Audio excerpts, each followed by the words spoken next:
శ్రీ సచ్చిదానంద సమర్థ సద్గురు సాయి మహారాజ్కి జై.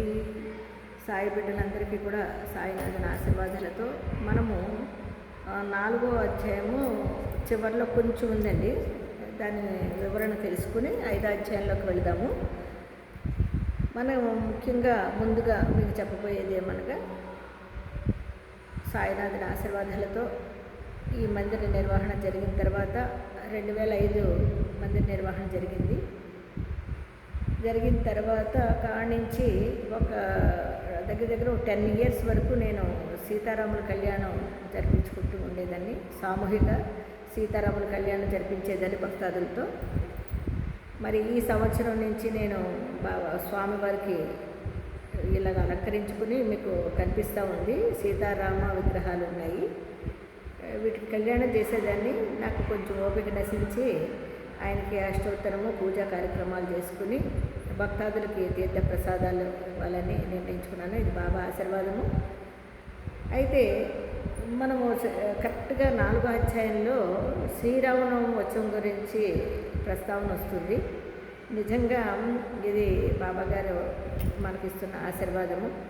అలాగే రేపు శ్రీరామనవమి కాబట్టి ఆ రోజు మనము ఆ సీతారాముల వారి యొక్క ఆశీర్వాదాన్ని కూడా మనం అందరం పొందొచ్చు.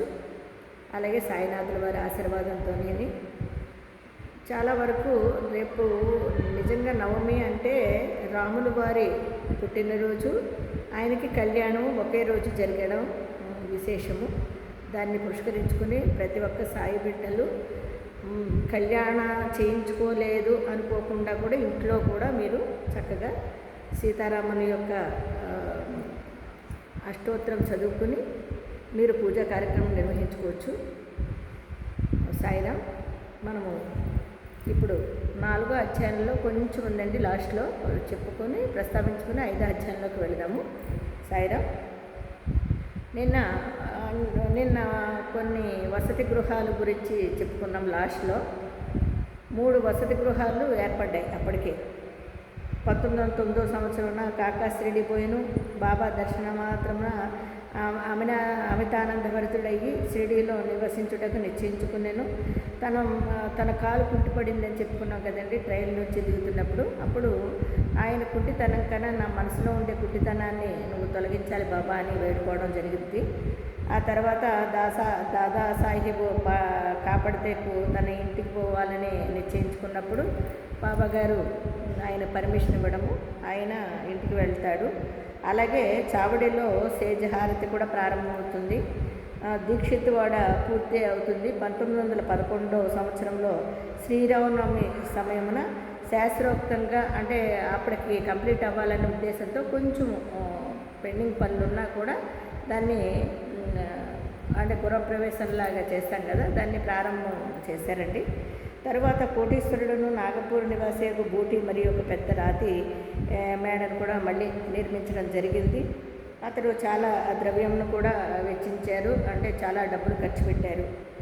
ఆ తర్వాత బాబా గారి భౌతిక శరీరము సమాధి మందిరం అంటాం మనము, అందులో ఆయన మందిరాన్ని కూడా నిర్మించి అందులో బాబాగారి విగ్రహాన్ని ప్రతిష్ఠించడం జరిగింది. ఈ సంస్థలోని మొట్టమొదట పూల తోట ఉండేది. ఆ తోటలో కూడా తోటమాలిగా బాబాగారే ఉండడము విశేషము. ఆయనే ఆ పూల మొక్కల్ని పెంచడము, చక్కగా నీళ్లు పోసి వాటిని సంరక్షించేవారు బాబాగారే. ఇట్లు 3 వాడలు తయారైనాయండి వసతి గృహాలు. అక్కడ 3 వాడలకి ముచ్చటగా ఒక వసతి గృహం కూడా లేకుండేను. కానీ 3 వాడలు తయారవ్వడము, అందరికీ ప్రశాంతంగా చక్కగా వెళ్ళిన వాళ్ళు బాబాగారితో సేవ చేసుకుని బాబాగారి ఆశీర్వాదాలు పొంది రావడము జరుగుతూ ఉండేది. అలాగే మనం ఇప్పుడు కూడా బాబాగారి ఆశీర్వాదాలు పొందుతూ మరి 5వ అధ్యాయంలోకి వెళ్దామండి. సాయిరామ్. ఇందులోని బాబా గారు చాందిపాటిలో పెళ్లి బృందంతో కలిసి షిరిడి రావడం జరుగుతుంది. షిరిడి వస్తారు పెళ్లి వారితో కలిసి బాబాగారు. ఔరంగాబాద్ జిల్లాలోని దూపను గ్రామం కలదు. అచట ధనికుడకు మహమ్మదీయుడు ఒకడు ఉండెను. అతని పేరు చాందిపాటిలు. ఔరంగాబాదు పోచుండగా అతని గుర్రము తప్పిపోయినది.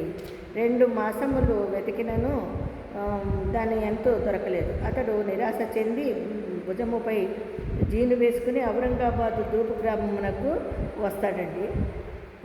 సుమారు 9 మైళ్ళు నడిచి ఆ గుర్రం తప్పిపోతుంది ఆయనకి. ఆ గుర్రానికి వెతకడానికి 9 మైళ్ళు నడుస్తాడండి.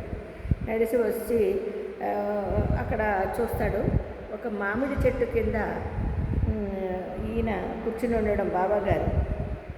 ఒక వింత పురుషుణ్ణి చూసినట్టు చూస్తూ ఉంటాడు.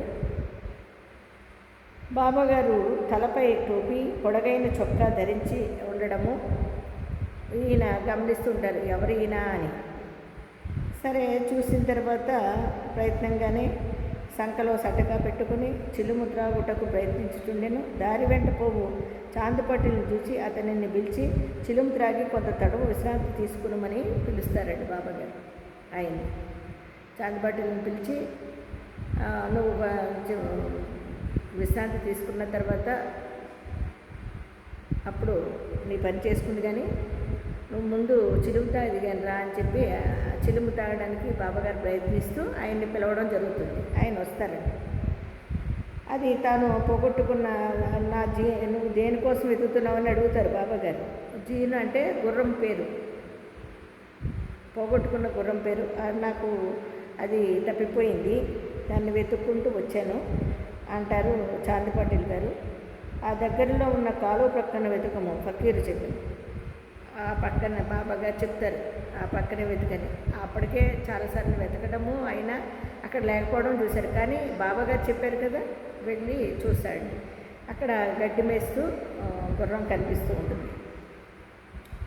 మిక్కిలి ఆశ్చర్యపోతారు. ఈ ఫకీరు సాధారణ మానుజుడు కాడనియు గొప్ప ఔలియా అంటే సిద్ధపురుషుడు అని చెప్పి ఆయన అనుకుంటూ గుర్రమును తీసుకుని ఫకీరు వద్దకు వస్తారు.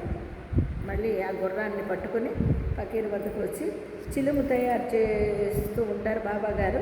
ఆ చిలుము వెలిగించి నిప్పుని ఒక గుడ్డ తడిపి ఆ గుడ్డతో నీరుని వేసి ఏదో నిప్పు తీసుకొస్తారండి. అప్పుడు ఆ చిలుము తాగుతారు. అంటే గొట్టంలా ఉంటుందన్నమాట.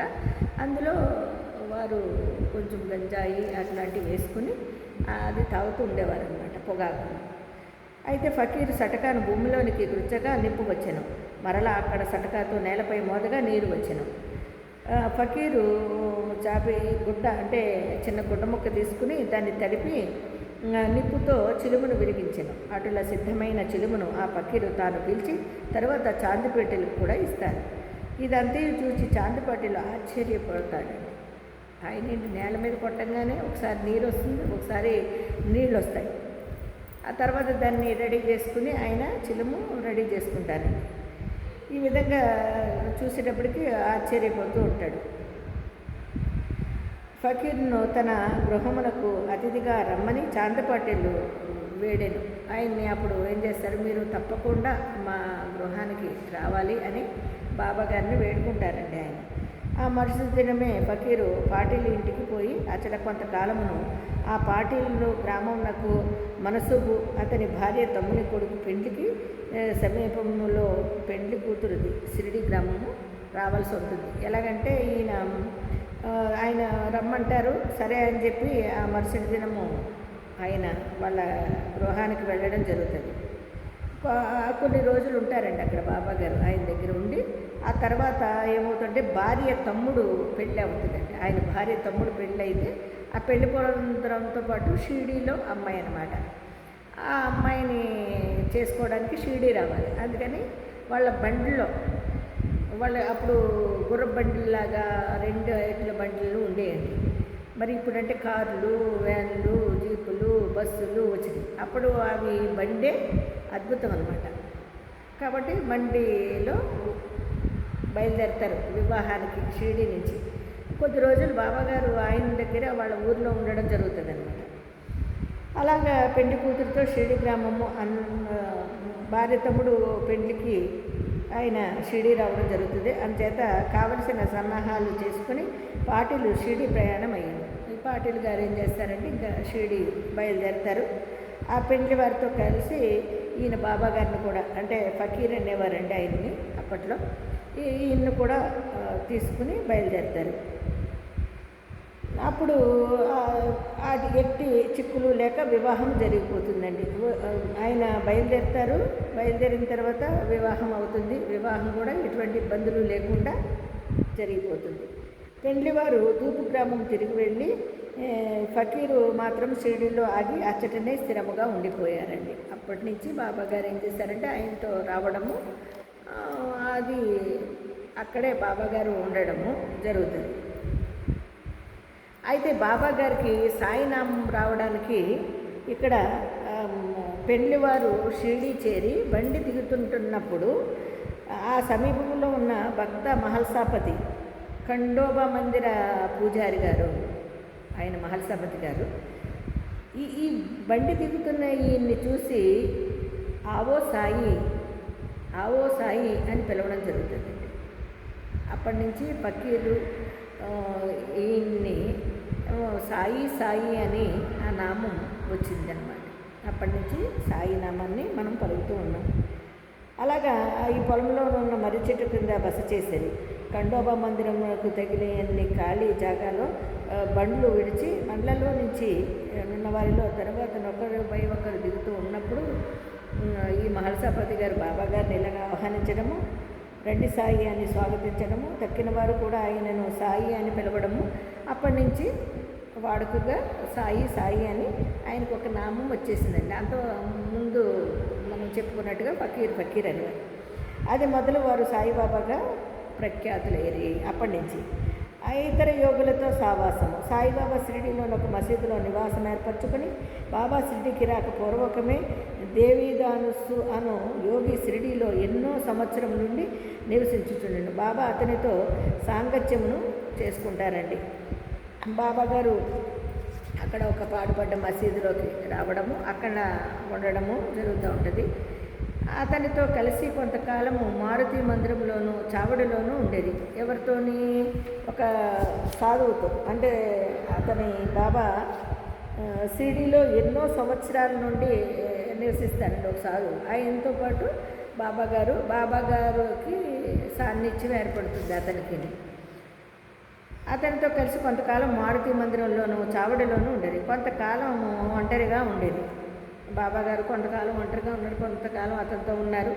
అంతలో జానకీదాసు గోసావి అను ఇంకొక యోగి అచ్చడికి వచ్చాను. వీళ్ళతో పాటు ఇంకొక యోగి కూడా జాయిన్ అవ్వడము. బాబా అప్పుడప్పుడు ఈ యోగితో మాట్లాడుచుండేవారు, లేదా బాబా ఉండు చోటుకు జానకీదాసుకు వచ్చుండేను. ఇలాగ పరస్పరము వాళ్ళు కలుసుకుంటూ చక్కగా ఉండేవారండి. అటులనే పుణాతాంబే నుండి ఒక వైశ్య యోగి షిరిడి వచ్చుచుండేవారు. మళ్ళీ ఆయన కూడా ఒక యోగి, వైశాస్ అనమాట. ఆయన కూడా ఇక్కడికి వస్తూ ఉండేవారట. ఆయన గృహస్థుడు. ఈ యోగి అనే ఆయన, వైశాస్ అనే ఆయన గృహస్థుడు. అయితే పేరు గంగాగిరి ఆయన పేరు. ఒకనాడు బాబా స్వయముగా కుండలతో నీళ్లు తెచ్చి పూల చెట్లకు పోయిచు చూచి అతడు షిరిడి గ్రామస్తులతో ఇట్లా, నేను ఈ మణి ఇచ్చటుండుటచే షిరిడి పుణ్యక్షేత్రమైనది. చూడండి, ఆయన కనిపెట్టాడు. ఈ మహానుభావుడు ఇక్కడ ఉన్నాడు కదా, అందుకనే షిరిడి గ్రామము చాలా ప్రాముఖ్యం చెంది పుణ్యక్షేత్రం అవుతుంది అని. ఈనాడు కుండలతో నీళ్లు మోయుచున్నారు, కానీ ఇతడు సామాన్య మానవుడు కాడు. ఈ నేల నిజముగా పుణ్యము చేసుకున్నది కనుకనే సాయిబాబాయను ఈ మణి రాబట్టుకున్నది. నిజమే కదండి షిరిడి. అందుకనే అనేది షిరిడి వెళ్ళండి, వెళ్ళిన తర్వాత అక్కడ బాబా గారు తిరిగాడిన ప్రదేశం కాబట్టి మనకు కూడా వైబ్రేషన్ అందుతుందని చెప్తున్నామండి. తప్పకుండా వెళ్ళని వాళ్ళు ఎవరైనా ఉంటే షిరిడి తప్పకుండా వెళ్ళండి. ఏలనగా గ్రామంలోనున్న మఠంలోనూ ఆనందనాథుడను యోగి పుంగవుడు ఉండేను. ఒక మఠంలో అతను ఆనందనాథుడని యోగి పుంగవుడు ఉండే. అతడు అక్కల్కోట్ మహారాజు గారి శిష్యుడు. అతడు ఒకనాడు షిరిడి గ్రామవాసులతో బాబాను చూడవచ్చాను. అతడు సాయిబాబాను చూసి ఇట్లనే, ఈయన ఒక అమూల్యమైన రత్నము. సామాన్య మానవుని వలె కనిపించినప్పటికీ ఈయన మామూలు రాయి వంటి వారు కాదు, మామూలు రాయి వంటి వారు కాదండి. ఈయనొక అమూల్యమైన వజ్రము. ముందు ముందు ఈ సంగతి మీకే తెలియగలదు. ఇట్లనుచు ఆనందనాథుడు తిరిగి ఏవలా వెళ్ళిపోయింది. ఇది సాయిబాబా యవ్వనములో జరిగిన సంగతులండి. ఇవన్నీ కూడా ఆయన బాలయువకుడిగా ఉన్నప్పుడు చక్కగా ఇవన్నీ జరుగుతూ వచ్చినాయండి. అప్పుడు బాబా గారు దుస్తులు మార్చుకునే విధానం కూడా ఇందులో ఉంటుంది. యవ్వనమందు బాబా తమ తల వెంట్రుకలను అంటే చాలా కిందకి ఇలా వదిలేసుకొని గిరిజాల చుట్టులాగా ఇలా ఉండేదండి ఆయనకి. చక్కగా కిందకంట ఉండేదన్నమాట. ఎక్కువ వెంట్రుకలు ఉండేవంటండి బాబా గారికి. పహిల్వాన్ వల్లే ఉండేవారంటండి. అంటే పోటీ పందాల్లోని కుస్తీ పోటీలు పడతారు చూడండి, పహిల్వాన్ లాగా ఉండేవారట. షిరిడీకి 3 మైళ్ళ దూరంలోనున్న రహదాకు పోయినప్పుడు ఒకసారి బంతి, గన్నేరు, నిత్యమల్లె మొక్కలు తీసుకుని వచ్చి నేలను చదును చేసి వాని నాటి నీళ్లు పోయచుండేవారు. వాటిని నాటుతూ నీళ్లు పోస్తూ ఉండేవారటండి. అనుదినము వామన్ తాత్యాయను కుమ్మరి బాబాకు కాల్చని 2 కుండలు ఇచ్చేవారటండి ఈయనకి, బాబా గారికి. అనుదినం అంటే నిత్యము, రోజు. అంటే పచ్చికుండ ఏమవుతుందంటేనండి, కాలిన కుండ కన్నా పచ్చికుండ అయితే తొందరగా మెత్తబడిపోయి వాటర్లో వేయగానే ఆ రోజుకి ఆ రోజే అది పాడైపోతుంది, మెత్తగా అయిపోతుంది అనమాట. అందుకని రోజు కుండ ఇచ్చేవారంటండి ఆయన. ఎవరండి? వామన్ తాత్య ఆయన పేరు. ఆయన ఈయనకి పచ్చి కుండల్ని రోజు ఇచ్చేవారండి. బాబా స్వయముగా బావి నుండి నీళ్లు చేది ఆ నీటిని ఆ పచ్చి కుండలోనికి తోడి భుజముపై మోసుకుని తెచ్చి మొక్కలకు పోసేవారటండి. పచ్చి కుండతో ఆ బావిలో నీళ్లు ఇలా ముంచగానే అందేయంటండి. అందుకని ఆ విధంగా ఆ కుండలోని నీళ్లు తీసుకుని ఇలా ముంచి కుండతో నీళ్లు తీసుకుని మొక్కలకు పోసి చేసేవారండి. అందుకని అది తడి తగులుతుంది కదా, మళ్ళీ వెంటనే మెత్తబడిపోతుంది అనమాట. ఆ కుండలను వేప చెట్టు మొదట్లో బోర్లించేవారు. కాల్చనివి అవ్వటం వలన వెంటనే విరిగి ముక్కలుగా అయిపోయేవాటండి అవి. ఇట్లు 3 సంవత్సరంలో గడిచాను. సాయిబాబా కృషి వలన అచ్చట ఒక పూల తోట వెలిసినది. అలాగ ఆయన చాలా కృషి చేసి, నిజంగానండి ఆయనకి మొక్కలు పెంచవలసిన అవసరం ఏంటి, ఇవన్నీ చేయాల్సిన అవసరం ఏంటండి? మన కోసం అండి. మనకి ప్రకృతి నుంచి వచ్చే ఒక ఆక్సిజన్ను మనకి అందాలి, మనం ఆరోగ్యంగా ఉండాలి అంటే మనకి చెప్పకనే చెప్తూ, అంటే ఎవరైనా చూడండి, పనులను పెట్టుకుంటాము. పనులు పెట్టుకున్న తర్వాత యజమాని కూర్చుని అది చేసే వాళ్ళకి చెప్తా ఉన్నానుకోండి, కొద్ది రోజులు వాళ్ళకి విసుగు పుట్టి వాళ్ళు కూడా మానేస్తారండి, పని చేయరు. అలాగే ఆయన మహానుభావుడు, ఈ లోకాన్ని పాలించే సద్గురు సాయినాథుల వారు ఈ విధంగా చేశారంటే మనకి ఎటువంటి అనారోగ్యాలు ఏమీ దరిచేరకుండా ప్రకృతిగా మనము సంతోషంగా ఉండాలి అంటే మొక్కల్ని పెంచాలి అనేది అప్పట్లోనే చెప్పారండి. ఇప్పుడు చూడండి, ఇంటింటికి ఒక మొక్కను నాటండి అని ప్రభుత్వం వారు చెప్తూ ఉంటారు. మనము మొక్కలను కొట్టేసి ఇల్లు కట్టుకుంటున్నామండి. అలాగే ఈరోజు వ్యవసాయ భూములు కూడా అమ్మేసుకుని, లేదా అక్కడ వ్యవసాయ భూముల్లో కూడా ఇల్లు కట్టుకుంటున్నామండి. రేపు పొద్దున మనం ఏం తినాలో ఇంకా భగవంతుడే నిర్ణయించాలండి. అలా అయిపోయిందండి ఈ ప్రపంచం. కాబట్టి బాబాగారు అప్పుడే ఈ విధంగా మనకు వివరించడం జరిగింది. మరి అలా చేసి అప్పట్లోనే దాన్ని పూల తోటగా, పెద్ద పూల తోటగా చేయడము, దానినే సమాధి మందిరం అని ఇప్పుడు మనం పిలుచుకుంటూ ఉంటాము. నిరంతరం కూడా మనం దర్శించుకుంటూ ఉంటున్నాము, మనకు తెలుస్తూ ఉంటుంది. అనేక మంది భక్తులు విశేషముగా వచ్చేవారంటండి అప్పుడు. ఇవన్నీ పెంచడము, బాబాగారు ఈ చర్యలన్నీ చూడడము, ఇదంతా చూసి చాలా చాలా వింతగా ఈ జనులందరూ రావడం మొదలుపెట్టారండి. మరి మనము కూడా రేపు వేప చెట్టు క్రిందనున్న పాదుకుల వృత్తాంతం గురించి కూడా తెలుసుకుందాము 5వ అధ్యాయంలోని. మరి రేపు శ్రీరామనవమి సందర్భంగా అందరికీ సీతారామ స్వామి ఆశీర్వాదాలు, అలాగే బాబాగారి ఆశీర్వాదాలు ప్రతి ఒక్కరికి అందాలని, అందరూ సుఖ సంతోషాలతో సంతోషంగా జీవించాలని, మనసా వాచా కోరుకుంటూ సాయినాథుని ఆశీర్వాదాలు పొందుదాము. మరి సాయిరామండి.